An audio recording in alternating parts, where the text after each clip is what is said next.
Hello everyone, welcome back to my channel. So बच्चों, आज की वीडियो में हम क्लास 6 हिंदी के पाठ 4 हार की जीत के प्रश्न उत्तर को सॉल्व करेंगे। तो इस पाठ के सभी प्रश्न उत्तर को बहुत ही आसान शब्दों में लिखा गया है, जो आपके लिए काफ़ी हेल्पफुल होने वाला है। तो चलिए जल्दी से शुरू करते हैं।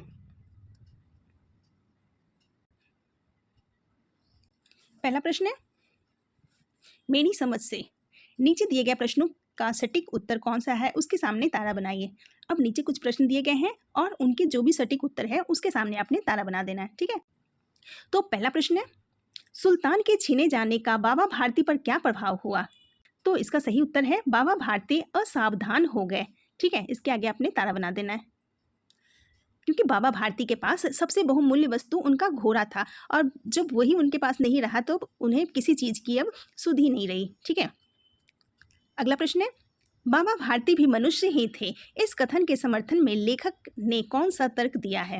इसका सही उत्तर है, बाबा भारती ने डाकू को घमंड से घोड़ा दिखाया। ठीक है, इसके आगे आपने तारा बना देना है।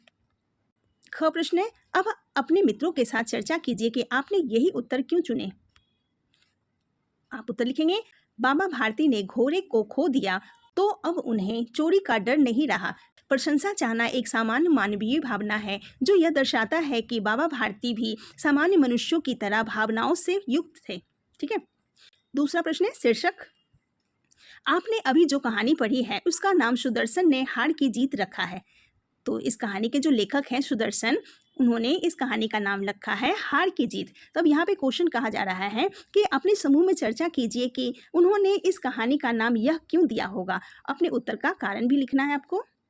तो आप उत्तर लिखेंगे, बाबा भारती घोड़ा खोकर हार गए, लेकिन उनके अच्छे व्यवहार से खड़क सिंह का हृदय बदल गया, इसलिए उनकी हार भी जीत बन गई। ख प्रश्न है, यदि आपको इस कहानी को कोई अन्य नाम देना हो तो आप क्या नाम देंगे? आपने यह नाम क्यों सोचा, यह भी बताइए। तो आप उत्तर लिखेंगे, मैं इस कहानी का अन्य नाम डाकू का हृदय परिवर्तन दूंगा या दूंगी। ठीक है, कारण बताएंगे आप। बाबा भारती की बातों से खड़क सिंह को अपनी गलती का एहसास हुआ और उसने घोड़ा वापस लौटा दिया। चलिए अगला प्रश्न है, बाबा भारती ने डाकू खड़क सिंह से कौन सा वचन लिया? उत्तर लिखेंगे, बाबा भारती ने डाकू खड़क सिंह से यह वचन लिया कि वह इस घटना को किसी के सामने प्रकट नहीं करेगा, ताकि लोगों का गरीबों पर से विश्वास न उठ जाए। ठीक है, अगला प्रश्न है, पंक्तियों पे चर्चा। अब पाठ से यहाँ पे कुछ पंक्ति दी गई है, उनका अर्थ आपको बताना है और फिर उनके विचार लिखना है। तो पहली पंक्ति है, भगवत भजन से जो समय बचता वह घोड़े को अर्पण हो जाता। तो इस पंक्ति का अर्थ है, बाबा भारती अपना बचा हुआ समय सुल्तान की सेवा और देखभाल में लगाते थे। विचार हो जाएगा, इससे सुल्तान के प्रति उनका प्रेम और समर्पण प्रकट होता है। इससे पता चलता है कि बाबा भारती अपने घोड़े से बहुत प्यार करते थे। ठीक है, दूसरी पंक्ति है, बाबा ने घोड़ा दिखाया घमंड से, खड़क सिंह ने घोड़ा देखा आश्चर्य से। इस पंक्ति का अर्थ है कि बाबा भारती को अपने घोड़े पर गर्व था और खड़क सिंह उसकी सुंदरता देखकर चकित था। ठीक है, इतना सुंदर घोड़ा देखकर वह हैरान था। इसका विचार हो जाएगा, इस पंक्ति से दोनों के अलग अलग भाव प्रकट होते हैं। तीसरी पंक्ति है, वह डाकू था और जो वस्तु उसे पसंद आ जाए उसे उस पर अपना अधिकार समझता था।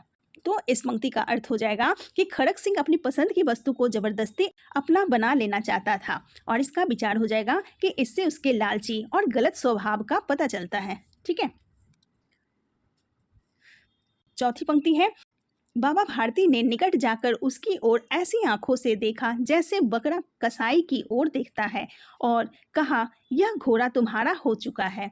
तो इस पंक्ति का अर्थ है कि बाबा भारती ने दुखी होकर घोड़ा खड़क सिंह को दे दिया, और इसका विचार हो जाएगा, इस पंक्ति में बाबा भारती की विवशता और दुख दिखाई देता है।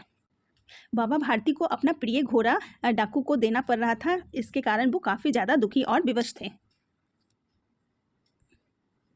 पांचवी पंक्ति है, उनके पांव अस्तबल की ओर मुड़े, परंतु फाटक पर पहुंचकर उनको अपनी भूल प्रतीत हुई। तो इसका अर्थ है कि बाबा भारती को आदत हो चुकी थी कि अपना सारा काम खत्म करके वो अस्तबल की ओर चले जाते थे। तो अर्थ लिखेंगे, बाबा भारती आदतवश अस्तबल की ओर चल पड़े। विचार हो जाएगा, इससे सुल्तान के प्रति उनका गहरा प्रेम और लगाव प्रकट होता है। ठीक है। अगला प्रश्न है सोच विचार के लिए। कहानी को एक बार फिर से पढ़िए और निम्नलिखित पंक्ति के विषय में पता लगाकर अपनी लेखन पुस्तिका में लिखिए। पंक्ति है, दोनों के आंसुओं का उस भूमि की मिट्टी पर परस्पर मेल हो गया। क प्रश्न है, किस किस के आंसुओं का मिलन हो गया था? तो बाबा भारती और खड़क सिंह के आंसुओं का मिलन हो गया था। आप उत्तर लिखेंगे, बाबा भारती और खड़क सिंह के आंसुओं का मिलन हो गया था। ख प्रश्न है, दोनों के आंसुओं में क्या अंतर था? तो जो बाबा भारती के आंसू थे वो खुशी के आंसू थे, क्योंकि उनको उनका घोड़ा वापस मिल चुका था, और डाकू खड़क सिंह के आंसू पश्चाताप और शर्मिंदगी के थे। ठीक है, तो आप उत्तर लिखेंगे, बाबा भारती के आंसू खुशी और राहत के थे, क्योंकि उन्हें उनका घोड़ा वापस मिल गया था, जबकि खड़क सिंह के आंसू पश्चाताप और शर्मिंदगी के थे। चलिए अगला प्रश्न है दिनचर्या। कहानी पढ़कर आप बाबा भारती के जीवन के विषय में बहुत कुछ जान चुके हैं। अब आप कहानी के आधार पर बाबा भारती की दिनचर्या लिखिए। वे सुबह उठने से लेकर रात को सोने तक क्या क्या करते होंगे, लिखिए। इस काम में आप थोड़ा बहुत अपनी कल्पना का भी सहारा ले सकते हैं। ठीक है, तो आपको बाबा भारती का डेली रूटीन लिखना है कि वो क्या क्या करते होंगे पूरे दिन। तो आप इस तरह से लिखेंगे, बाबा भारती सुबह जल्दी उठकर स्नान करते थे, वे भगवान का भजन करते थे और सुल्तान की देखभाल करते थे। दिन में लोगों से मिलते थे और शाम को सुल्तान के साथ घूमने जाते थे। रात में भजन नहीं, यहाँ पे हो जाएगा भोजन। रात में भोजन करके सो जाते थे। ठीक है, चलिए अगला है, अब आप अपनी दिनचर्या को लिखिए। तो अब आपने अपनी रूटीन को लिखना है। तो इस तरह से लिखेंगे, मैं सुबह उठकर तैयार होता हूँ और स्कूल जाता हूँ, स्कूल से लौटकर पढ़ाई करता हूँ और शाम को खेलता हूँ। गृह कार्य पूरा करने के बाद रात को भोजन कर कर सो जाता हूँ। ठीक है, इस तरह से आप लिखेंगे। चलिए अगला प्रश्न है कहानी की रचना। इस कहानी की कौन कौन सी बातें आपको पसंद आई, आपस में चर्चा कीजिए। तो आप उत्तर लिखेंगे, मुझे बाबा भारती की दयालुता, खड़क सिंह का हृदय परिवर्तन, सुल्तान के प्रति प्रेम और कहानी की नैतिक शिक्षा बहुत पसंद आई। ख प्रश्न है, कोई भी कहानी पाठक को तभी पसंद आती है जब उसे अच्छी तरह लिखा गया हो। लेखक कहानी को अच्छी तरह लिखने के लिए अनेक बातों का ध्यान रखते हैं, जैसे शब्द, वाक्य, संवाद आदि। इस कहानी में आए संवादों के विषय में अपने विचार लिखें। तो आप उत्तर लिखेंगे, कहानी के संवाद सरल, रोचक और प्रभावशाली हैं। वे पात्रों की भावनाओं और स्वभाव को स्पष्ट करते हैं। अगला प्रश्न है मुहावरे कहानी से।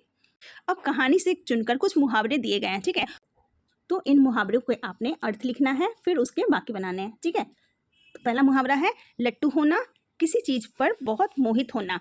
दूसरा है हृदय पर सांप लौटना, अत्यधिक जलन या ईर्ष्या होना। फूले ना समाना, अर्थात अत्यधिक खुश होना। अगला है मुंह मोड़ लेना, किसी से संबंध तोड़ लेना। मुख खिल जाना, अर्थात खुशी से चेहरा चमक उठना। न्यौछावर कर देना मीन्स कि समर्पित कर देना। अब इसके बाकी बनाएंगे। पहला है लट्टू होना, वह नई कार देखकर लट्टू हो गया। दूसरा है हृदय पर सांप लौटना, राधा की सफलता देखकर तरुण के हृदय पर सांप लौट गया। अगला है फूले न समाना, बाकी बनाएंगे। परीक्षा में अच्छे अंक पाकर वह फूले न समा रहा था। अगला है मुंह मोड़ लेना, उसने धोखा देने वाले मित्र से मुंह मोड़ लिया। अगला मुहावरा है मुख खिल जाना, बाकी बनाएंगे। पुरस्कार मिलने पर उसका मुख खिल गया। अगला है न्यौछावर कर देना, बाकी बनाएंगे। उसने अपनी सारी संपत्ति गरीबों पर न्यौछावर कर दी। ठीक है, अब अगला प्रश्न है कैसे कैसे पात्र। इस कहानी में 3 मुख्य पात्र हैं, बाबा भारती, डाकू खड़क सिंह और सुल्तान घोड़ा। इनके गुणों को बताने वाले शब्दों के लिए दिए गए शब्द चित्र को पूरा कीजिए। ठीक है, तो बाबा भारती के क्या गुण थे? बाबा भारती निस्वार्थ थे, वो दयालु थे, ईश्वर भक्त थे, समझदार थे, साहसी थे और सीधे साधे थे। ठीक है, और उसके बाद है डाकू खड़क सिंह का स्वभाव कैसा था? वह ईर्ष्यालु था, स्वार्थी था, कुख्यात था, क्रूर था, बाहुबली था और धूर्त था। ठीक है, और सुल्तान घोड़ा कैसा था? वो बेजोड़ था, बहुत सुंदर था, चौकस था, बलवान था, तीव्रगामी था और मोहक था। ठीक है, अगला है पाठ से आगे सुल्तान की कहानी। मान लीजिए यह कहानी सुल्तान सुना रहा है, तब कहानी कैसे आगे बढ़ती? स्वयं को सुल्तान के स्थान पर रखकर कहानी बनाइए। ठीक है, तो आपको कहानी बनाना है यहाँ पे। तो आप इस तरह से बनाएंगे, मेरा नाम सुल्तान है, मैं बाबा भारती का घोड़ा हूँ। बाबा मुझसे बहुत प्रेम करते थे। एक दिन खड़क सिंह मुझे ले गया, लेकिन बाद में उसे अपनी गलती का एहसास हुआ और उसने मुझे वापस लौटा दिया। इस घटना से मैंने सीखा कि सच्चाई और अच्छाई की हमेशा जीत होती है। ठीक है, इस तरह से आप कहानी लिखेंगे।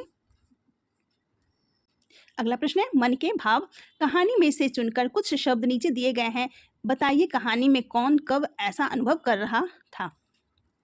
ठीक है, शब्द दिए गए हैं चकित, अधीर, डर, प्रसन्नता, करुणा और निराशा। तो चकित कौन था?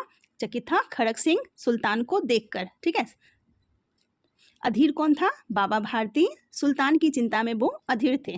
ठीक है, अगला है डर, तो बाबा भारती डरे हुए थे, किस लिए? घोड़ा छिन जाने पर। ठीक है, अगला है प्रसन्नता, तो बाबा भारती प्रसन्न थे, कब? जब सुल्तान उनको वापस मिल गया। ठीक है, अगला है करुणा, तो बाबा भारती अपाहिज को देखकर उन्हें बहुत दया आई। ठीक है, अगला है निराशा, तो बाबा भारती को निराशा हुई जब उनका घोड़ा उनसे छिन गया। ठीक है, तो बाबा भारती घोड़ा खोने पर। ख प्रश्न है, आप उपयुक्त भावों को कब कब अनुभव करते हैं, लिखिए। तो आप करुणा का अनुभव कब करते हैं? जब मैं किसी गरीब व्यक्ति को देखता हूँ। आश्चर्य का अनुभव, जब मुझे कोई अप्रत्याशित उपहार मिलता है ना, जब कोई सरप्राइज गिफ्ट मिल जाता है तो आप काफ़ी ज़्यादा खुश होते हो ना। अगला है डर, जब मैं अंधेरे में अकेला होता हूँ। प्रसन्नता कब होती है? जब मैं अपने दोस्तों के साथ खेलता हूँ। निराशा कब होती है? जब मैं परीक्षा में अच्छे अंक नहीं ला पाता हूँ। ठीक है, ओके स्टूडेंट्स, तो ये थे आपके संपूर्ण पाठ के प्रश्न उत्तर। आई होप ये आपके लिए काफ़ी हेल्पफुल रहेगा। मिलते हैं फिर नेक्स्ट वीडियो में। Thank you so much.